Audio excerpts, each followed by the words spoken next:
षड़यंत्र करिकी pre plan रे आसिकी बीजेपी युव मोर्चार नेता माने गोटे जातीय दल कार्यालय पर आक्रमण कले, सांबादिक भाई मान आक्रमण कले, साधारण लोक मान आक्रमण कले। ए सब जानी पुलिस गोटे पंखा कंडे साजिक चुप हो बसी ताकू नहीं कि आम केवे एक्शन हम केवे कार्यानुष्ठान हम तापर आम आलोचना करूँ। सीपी प्रतिश देइचंती आम तुरंत कार्यानुष्ठान नेबू। इंक्वारी चली तुरंत कार्यानुष्ठान नेबू। आमर आईन पर भरोसा अच्छी, संविधान पर भरोसा अच्छी।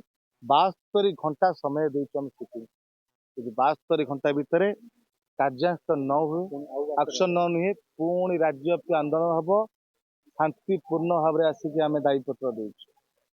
कांग्रेस दल ओडिशार स्वार्थ ए माटीर स्वार्थ जे कौन परिस्थिति जीव बीजेपी नेता को राजरास्ता चलई दबनी 72 घंटा पर। आ गोटे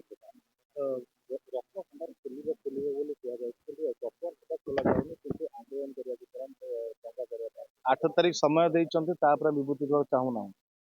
8 तारीख जदि निर्वाचन पूर्व रत्न भंडार खोलिया कथा कही भोट नेले, साधारण लोक विश्वास रे भोट देइचंती, सरकार बसई कथा घोषणा कर 8 तारीख खोलिए बोली। जदि साधारण लोक विश्वासघात कले कांग्रेस दल चुप बस निश्चित विरोध हम, जोरदार हम।